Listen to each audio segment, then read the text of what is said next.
Ce sera l'un des plus grands duels de la saison. Le deuxième round, entre Pogačar et Van Der Poel après Milan-San Remo, s'annonce dantesque et extrêmement partagé. Je vais aujourd'hui vous présenter la preview du deuxième monument de la saison, le Tour des Flandres 2025. On ne va pas y aller par quatre chemins, l'avantage est à Mathieu Van Der Poel.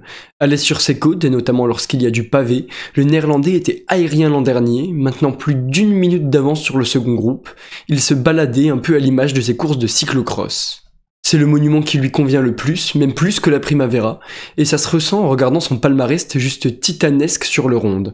Même lorsqu'il ne gagne pas, il est en forme et finit sur le podium. Mis à part lors de sa première édition, son pire résultat est un rêve pour beaucoup d'autres, 4e en 2019. D'ailleurs, VDP a récemment remporté l'E3, parfois surnommé le Petit Tour des Flandres, puisqu'elle est la seule à emprunter également l'enchaînement Vieux-Quarmont-Paterberg, un avantage qui a son importance. De l'autre côté, Pogačar mise tout sur les classiques en ce début de saison, et son premier rendez-vous est raté puisqu'il échoue une nouvelle fois sur San Remo. Échouer, c'est peut-être un grand mot, 3e, mais Poggi veut tout gagner, surtout ce qui lui manque, et là, ça n'a pas été le cas. Si on regarde à son tour son palmarès sur le ronde, c'est évidemment moins impressionnant que celui de Van Der Poel, mais il est tout autant hors du commun puisqu'il a remporté l'épreuve dès sa deuxième participation. L'an dernier, il était absent au départ, laissant victoire facile à son adversaire direct, et cette année, les retrouvailles risquent de faire battre tous les records de vitesse. Avec eux deux, la course pourrait très bien se décanter de loin, et le premier groupe risque d'exploser rapidement.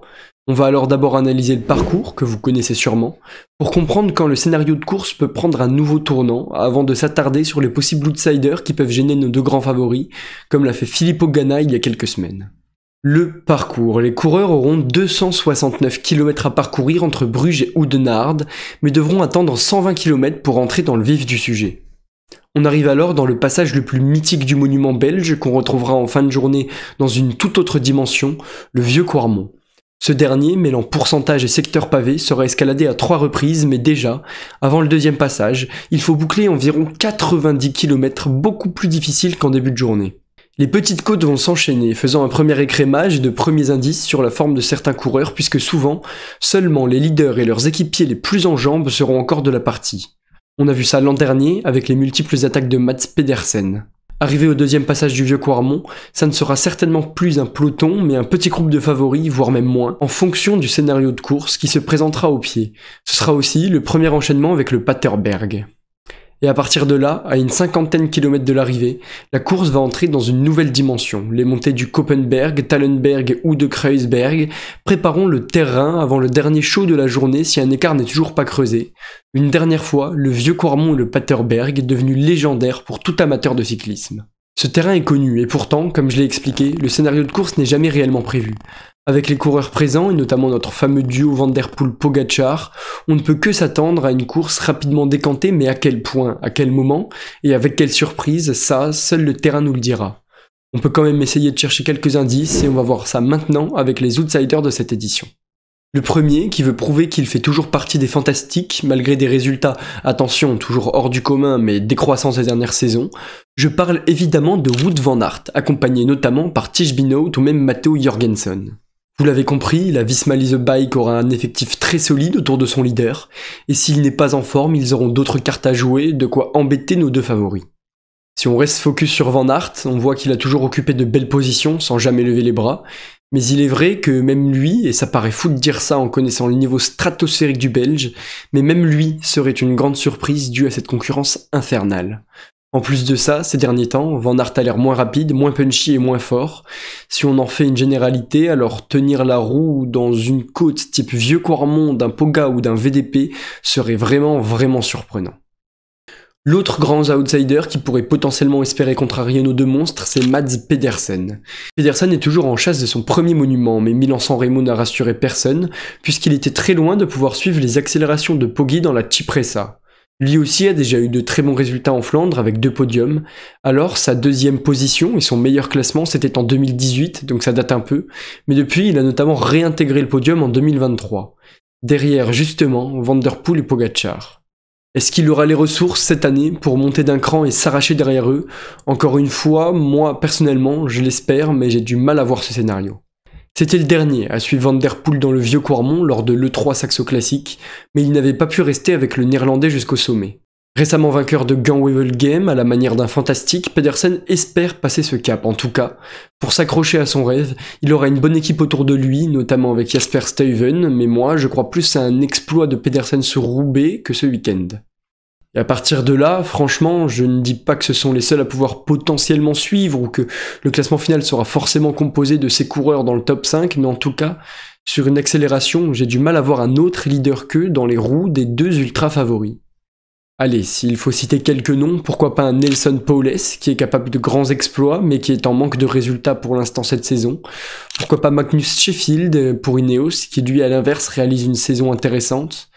Pourquoi pas non plus un Dylan Teuns, mais là je commence déjà à aller loin, avec un coureur qui est régulier dans ses bons résultats sur la classique, mais la comparaison avec les autres favoris est difficilement imaginable. Pourquoi pas Alberto Bettiol, vainqueur en 2019, qui devra compter sur une forme olympique s'il veut suivre les à-coups. Et petit à petit, on arrive à court de spécialistes, Nazen, Mozzato, Moric, Christophe, vainqueur il y a 10 ans maintenant, ou bien un autre coureur UAE, tel que Morgado, Polit ou Bjerg, mais qui vont très certainement se sacrifier pour le leader slovène. N'empêche que ces nombreux atouts donnent certainement un petit avantage à Pogačar. Bon, vous commencez à comprendre le cheminement, on a fait les favoris, passons aux concurrents français qui auront leur chance et ils ne sont pas beaucoup, même moins que sur San Remo, en raison du profil précis et atypique du Tour des Flandres. Il y en a quand même un qui cite très régulièrement le Ronde parmi ses rêves, et qui peut réellement avoir les capacités de faire un très gros résultat s'il est dans une bonne journée, c'est Valentin Madouas. Valentin Madouas a un profil intéressant pour le monument belge et ses résultats le prouvent, surtout depuis un des déclics de sa carrière avec son podium en 2022. Cette année-là, il finit dans les temps du premier groupe, c'est-à-dire dans les temps de Van der Poel et Pogačar, et même si depuis les choses ont changé, on peut croire à un bon résultat du Breton. Mais Madouas, on sait aussi que ses résultats dépendent énormément de sa forme du jour. Alors vous allez me dire, comme pour tout le monde, peut-être, mais j'ai l'impression que lui aura peut-être un peu plus de difficultés dans une journée sans.